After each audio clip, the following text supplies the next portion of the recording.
கூப்பி ஜெபம் செய்வோம். இந்த இரக்கமும் கிருபை நிறைந்த எங்கள் ஆண்டவராக இயேசு கிறிஸ்துவே, இந்த கால வேளையில் உங்களுடைய சமூகத்தில் நாங்கள் தாழ்த்தி ஒப்புக் கொடுக்கிறோம். இந்த நாளிலே உங்களுடைய திரு வசனத்தை நாங்கள் கேட்க இருக்கிறோம். இந்த நாளிலே உங்களுடைய வசனம் ஒளிபரிக்கும் மூலமாய் வெளியே கேட்டுக்கொண்டிருக்கிற பிள்ளைகளுக்கு, யூடியூப் மூலமாக, முகநூல் மூலமாக பார்க்குற பிள்ளைகளுக்கும் அது மிகுந்த ஆசீர்வாதமாய் மாற்றி தர வேண்டும் என்று நசீரான இயேசு கிறிஸ்துவுக்கு வேண்டுகிறாவே. ஆமென். அல்லேலூயா.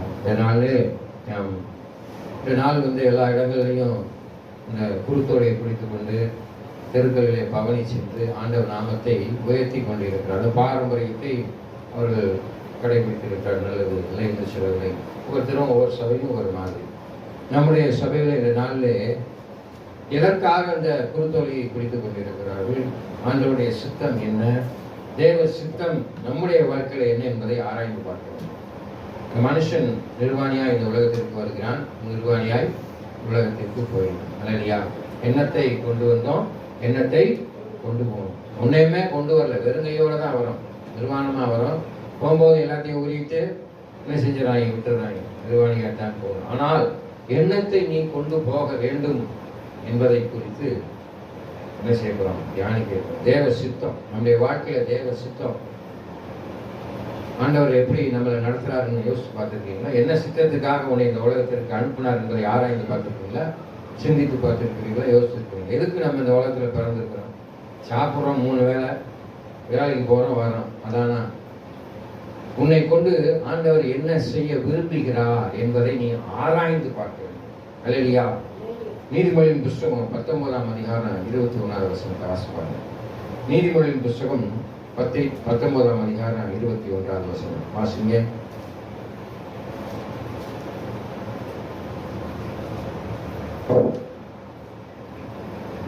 மனுஷனுடைய இருதயத்தின் எண்ணங்கள் அநேகம், மனுஷனுடைய இருதயத்தின் எண்ணங்கள் அநேகம், ஆனாலும் கர்த்தருடைய யோசனையே நிலை நிற்கும். ஆனாலும் கர்த்தருடைய யோசனையே நிலை நிற்கும். நல்லா தெரிஞ்சுக்கிட்டீங்களா? மனுஷன் எல்லாத்தையும் யோசிப்பான். நான் பெரிய கோடீஸ்வரன் ஆகணும், அவனை போல கார் வாங்கணும், நகை வாங்கணும், நல்லா கொடுக்கணும், சந்தோஷமா இருக்கணும், சமாதானமா இருக்கணும், ஜாலியா இருக்கணும். மனுஷனுடைய எண்ணம் என்ன செய்யும்? போய்கிட்டே இருக்கும். அதுக்கு ஒரு முடிவே இருக்காது. ஆனால் கர்த்தருடைய ஆலோசனை என்னவா இருக்குன்னா, நிலை நிற்கும். ஏழைக்கு இறங்குறவன் கர்த்தருக்கு கடன் கொடுக்கிறான். அன்பான தேவ பிள்ளைகளை, நீ என்ன காசு பணம் வச்சிருந்தாலும் உனக்கு நிம்மதி இருக்காது. ஏன் தெரியுமா? அந்த காசு பணத்தை திருடன் கண்ணமிட்டு திருடி விடுவான்னு என்ற பயம் இருக்கும். உங்களோட பணம் நிறையா இருக்குன்னு வச்சுக்கோ, எவனா திருடின்னு போயிடுவானான்னு உள்ள உனக்கு மனசுல இருந்துக்கிட்டே தான் இருக்கும். சந்தோஷம் இருக்குமா? இருக்காது. சமாதானம் இருக்குமா? இருக்காது. ஆனால் காசு இல்லாமல் ஏழையா எப்பொழுதும் அவன் உள்ள அன்றாட உழைத்து கொண்டு, அன்றாட சாப்பிட்டு கொண்டு, பிறருக்கு உதவி செஞ்சு கொண்டு இருந்தான்னு வச்சுக்கோ, அவனுக்கு இருக்கிற சந்தோஷம் சமாதானம் உலகத்தில் யாருமே இருக்கும். நிம்மதியாக படுத்தோடனே தூங்கிடுவான். பணக்காரனுக்கு படுத்தோடனே தூக்கம் வராது. இந்த பணத்தை இன்னும் எப்படி அதிகமாக்கணும், எப்படி பெருக்கணும், இன்னும் என்ன செய்வான், எதில் முதலீடு போடுவான், நம்ம பிள்ளைகளுக்கு என்னென்ன சொத்தை சேர்ப்போம், அப்படி சிந்தனை தான். உன்னுடைய சிந்தனைக்கு என்ன இருக்காது, முடிவே இருக்காது. ஆனால் தேவனுடைய சிந்தனை நிலை நிற்கும். அவருடைய சிந்தனை எப்படிப்பட்டதாக இருக்கும்? நான் உனக்கு நித்திய ஜீவனை அழிப்பேன் என்ற சிந்தனையை உனக்கு விதைத்திருக்கிறார், வாக்களித்திருக்கிறார். நம்ம சித்த உடனே பரலோகத்துக்கு போகணும், அதுக்கு என்ன செய்ய வேண்டும்? காசு பணம் உன்னை கூட்டு போகாது. ஐஸ்வர்யவான் தேவனுடைய ராஜ்யத்திலே பிரவேசிப்பது அரிது. அல்லேலூயா. அரிதுன்னு சொல்லியிருக்கிறார், போக முடியாதுன்னு சொல்லவில்லை. அல்லேலூயா.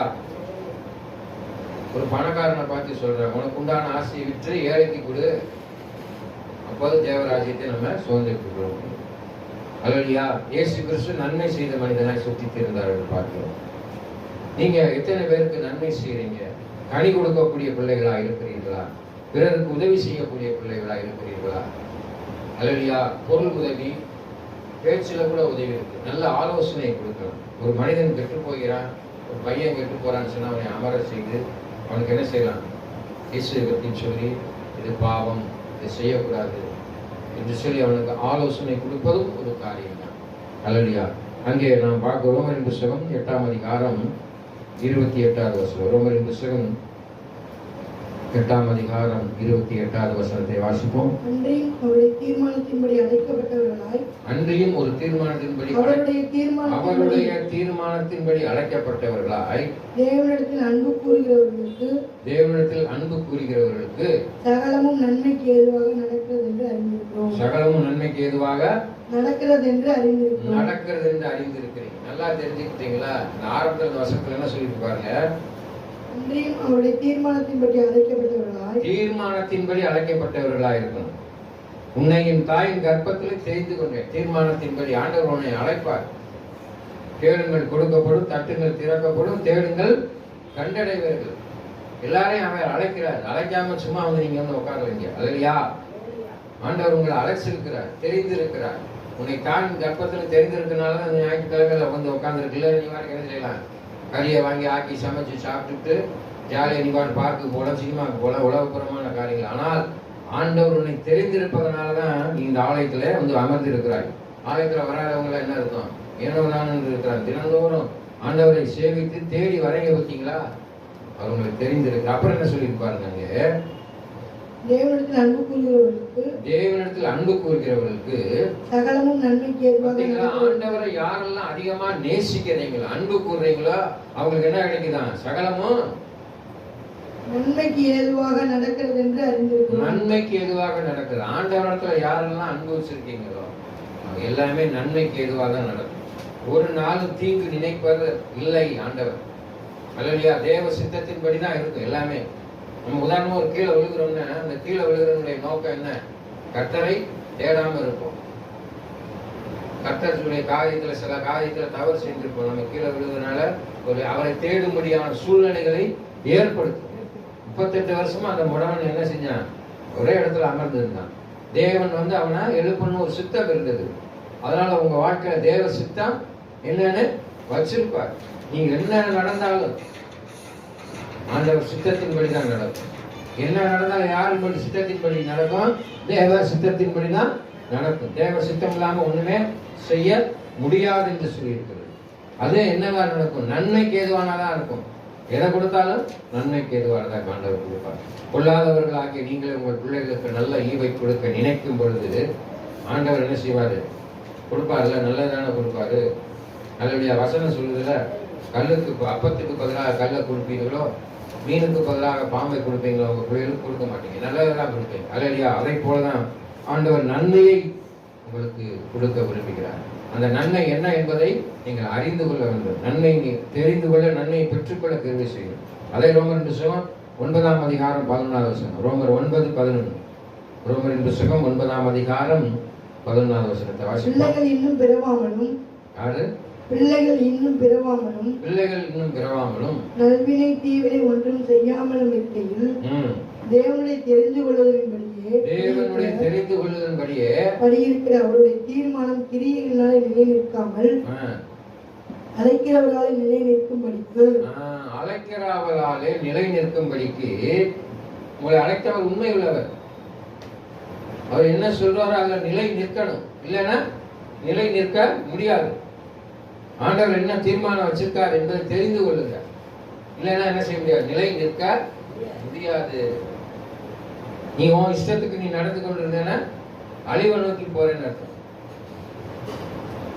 அல்லையா? நீ தாங்கிக் கொள்ளத்தக்க சோதனையும் அந்த சோதனையிலிருந்து தப்பித்துக் கொள்ளான போக்கையும் ஆண்டவர் வச்சிருப்பார். உலகத்திலே உபத்திரம் உண்டு, திறன்குள் நான் உலகத்தை ஜெயித்திருக்கிறேன். அல்லையா? உலகத்தை ஜெயிச்சிருக்கிறார். அதனால போராட்டம் வரும், கஷ்டம் வரும், வேதனை வரும், அதெல்லாம் சகித்துக் கொள்ளணும். அதுக்கு வசனம் இருக்குது. உன்னுடைய பலவீனத்துல என்னுடைய பலன் பூரணமாய் விளங்கும்.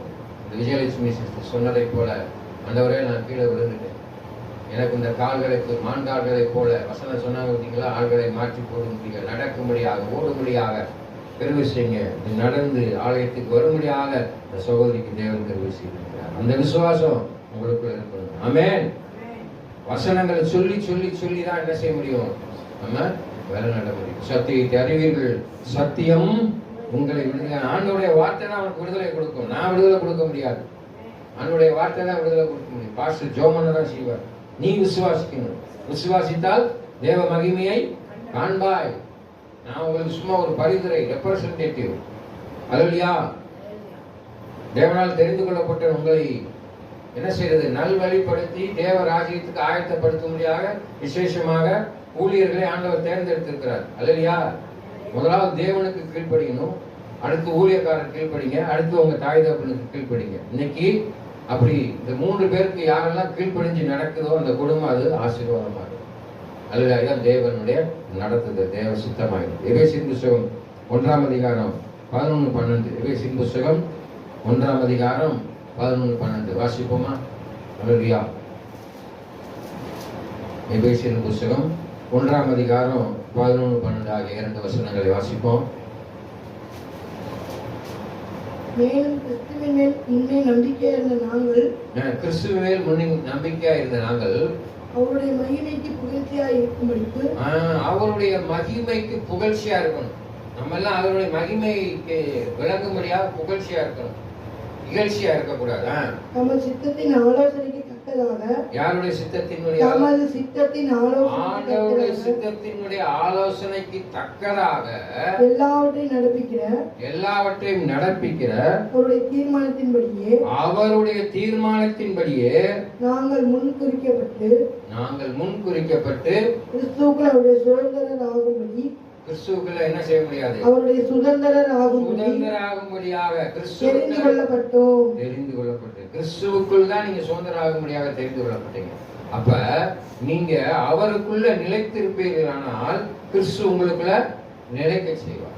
அல்லையா? இயேசு கிறிஸ்துவை ஏற்றுக்கொண்டு இருக்கிறீங்க. நான் அடிக்கடி சொல்ல பார்த்தீங்களா? கிறிஸ்துவை ஏற்றுக்கொண்டால் மாத்திரம் போதாது, நீங்கள் கிறிஸ்துவத்தை நடைமுறைப்படுத்தணும். நீங்க கிறிஸ்துவத்தை நடைமுறைப்படுத்தணும்னா உங்களுக்குள்ள இயேசு கிறிஸ்து வாசமா இருந்தா தான். இப்ப தேவ சித்தம் என்ன என்பதை அவர்கிட்ட கேட்டு ஆராய்ந்து, ஆவியானவரே எனக்குள்ள வாசமா இருங்க. எபேசியர் புத்தகத்துல சொல்லியிருக்கீங்களா?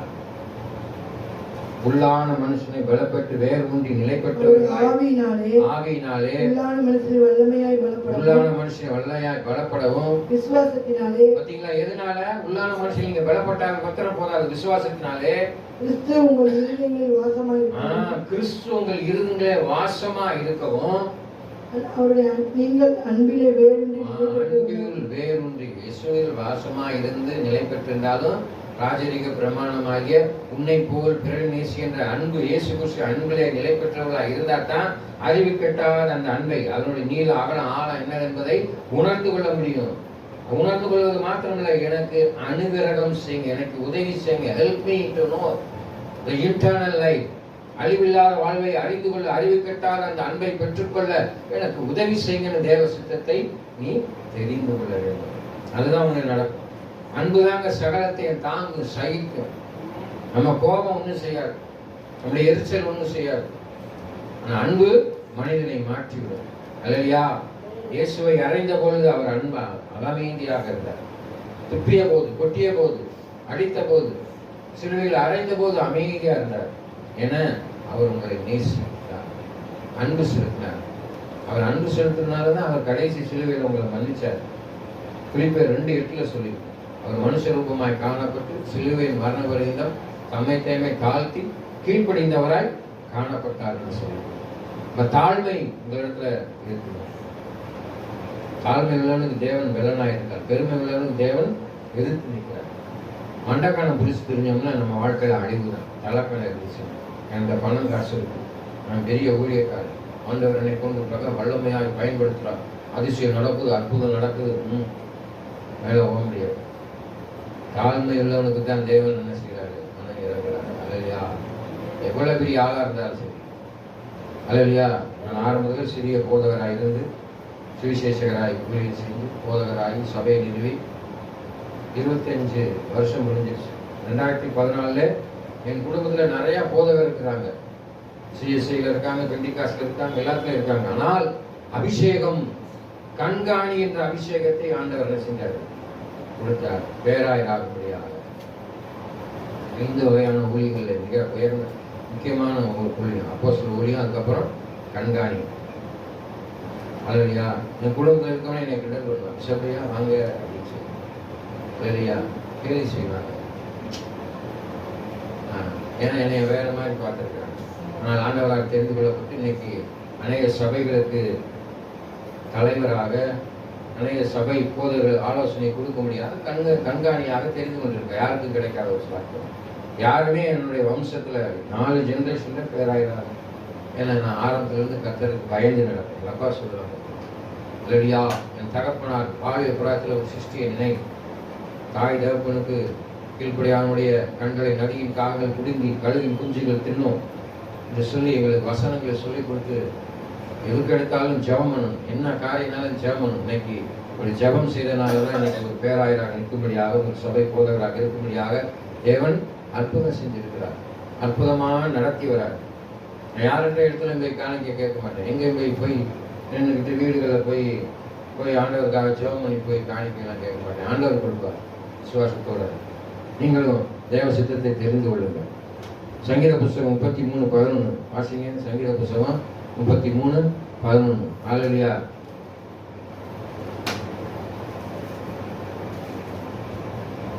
சங்கீத புஸ்தகம் 33:11 வாசிங்க. கர்த்தருடைய ஆலோசனை நித்திய காலமாகவும். பாத்தீங்களா, நித்திய காலமா இருக்கும். மனுஷனுடைய ஆலோசனை கொஞ்ச நாள் தான் இருக்கும், தற்காலிகம். ஆனா கர்த்தருடைய ஆலோசனை அழிவுதான், நித்தியமாக இருக்கும். அவருடைய இருதயத்தின் நினைவுகள் தலைமுறை தலைமுறையாகவும் இருக்கும்.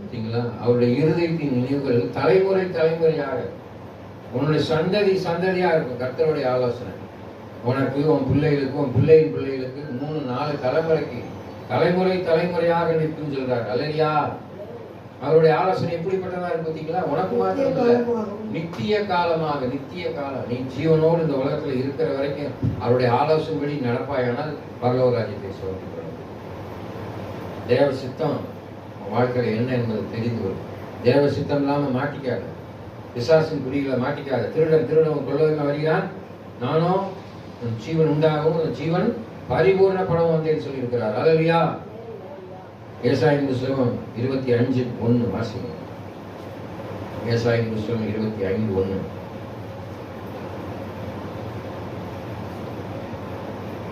கர்த்தாவே நீரே என் தேவன். கர்த்தாவே நீரே என் தேவன்.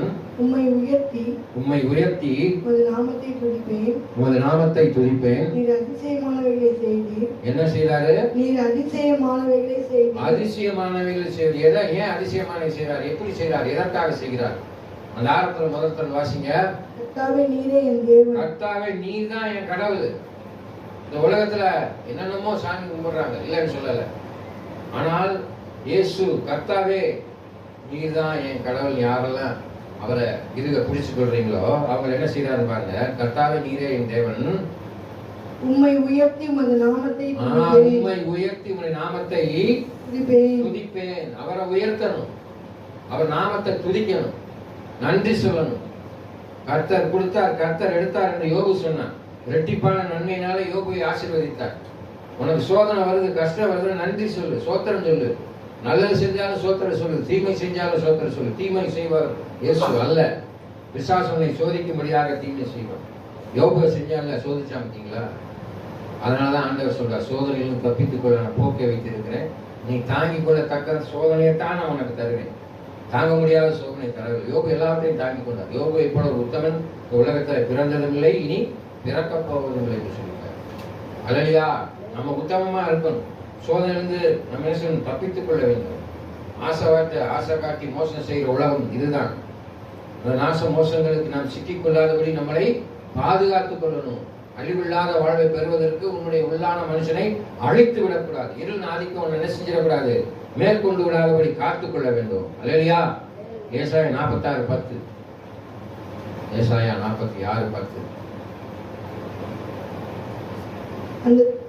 அந்தத்தில் உள்ளவைகளை ஆதி முதற்கொண்டு இன்னும் செய்யப்படாதவைகளை பூர்வ காலம் முதற்கொண்டும் அறிவிக்கிறேன். என் ஆலோசனை நிலை நிற்கும். என் ஆலோசனை எப்பயுமே கடவுளுடைய ஆலோசனை நிலை நிற்கும். எனக்கு சித்தமானவைகளை எல்லாம் செய்வேன் என்று சொல்லி அவருடைய சித்தமானவைகளை உங்க வாழ்க்கையில செய்வாரு. அவர் சித்தம் எல்லாம் ஒண்ணுமே, அவருடைய ஆலோசனை எப்போதுமே நிலை நிற்கும். அவர் சித்தமானதான் செய்வார். தேவ சித்தம் இல்லாம ஒன்றும் செய்ய முடியாது.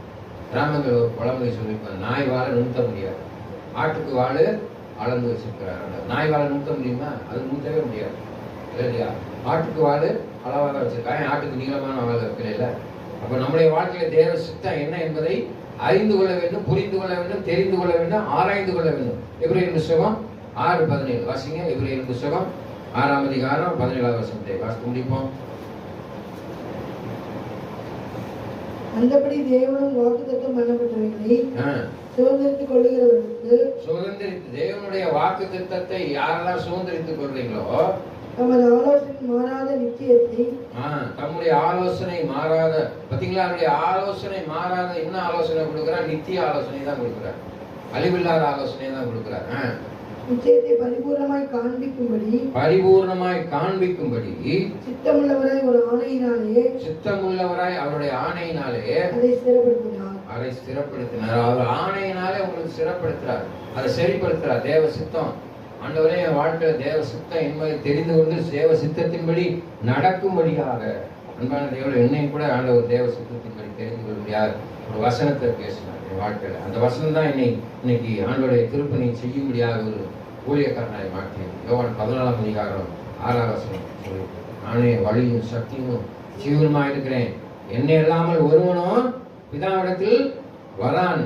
இயேசுவை இருக பிடிச்சுக்கொள்ளு, நான் தான் உனக்கு வழி, நான் தான் உனக்கு சத்தியம், நான் தான் உனக்கு ஜீவன். என்னை இல்லாம நீ பரலோக ராஜ்யத்துக்கு போக முடியாது. அதனால இதன்படி நீ நட என்று சொல்லி என்னிடத்துல பேசினார். இயேசுவை இருக பிடித்துக் கொண்டேன், இயேசுடைய வழியிலே நடக்கும்படியாக நீ நடத்தி கொண்டு இருக்கிறார். நீங்கள் நடந்து கொள்ளுங்க, இயேசுவை தெரிந்து கொள்ளுங்க, தேவ சித்தம் என்ன என்பதை புரிந்து கொண்டு தேவ ராஜ்யத்தை சுதந்திரித்துக் கொண்டு எல்லோரும் நித்திய ஜீவனை பெற்றுக் கொள்ளும்படியாக தேவன் உங்களுக்கு அனுகிரகம் செய்வாராக. கண்களை மூடி ஜெபம் செய்வோம். மகா இரக்கமும் கிருபையும் நிறைந்த எங்கள் ஆண்டவராக இயேசு கிறிஸ்துவே, இந்த நாளில் தேவ சித்தம் எங்கள் வாழ்க்கையில் என்ன என்பதை நாங்கள் தெரிந்து கொள்ளும்படியாக ஒரு சில வசனங்களை வாசித்து தியானித்து வந்தோம். சத்தியத்தை அறிவீர்கள், சத்தியம் உங்களை விடுதலையாக்கும் என்று சொன்ன வாக்குத்தத்தத்தின்படி ஆண்டவர் தேவ சித்தத்தை தெரிந்து கொண்டு தேவ சித்தத்தின்படி இங்கே அமர்ந்திருக்கிற பிள்ளைகள் நடக்கும்படியாக அனுகிரகம் செய்யுங்க தேவனே. இதை கேட்டுக்கொண்டிருக்கிற ஒவ்வொரு பிள்ளைகளையும், இதை பார்த்துக் கொள்கிற ஒவ்வொரு பிள்ளைகளையும் ஆசீர்வதிங்க தேவனே. இதா குமாரன் பரிசுத்தாவின் நாமத்தினாலே வேண்டிக் கொள்கிறேன் சில தகப்பனே, ஆமென். என் ஆத்துமாவே கர்த்தரை ஸ்தோத்திரி, என் முழுமையான பரிசுத்த நாமத்தை ஸ்தோத்திரி. என் ஆத்துமாவே கர்த்தரை ஸ்தோத்திரி, கர்த்தர் செய்த சகல உபகாரங்களை மறவாதே. ஆமென். ஆண்டவராகிய இயேசு கிறிஸ்துவின் கிருபையும் பிதாவாகிய தேவனுடைய அன்பும் பரிசுத்த ஆவியானவரின் அந்நியமும் எப்பொழுதும் சதா காலம் இருப்பதாக. ஆமென். கர்த்தர் தாமே உங்களை ஆசீர்வதிப்பார்.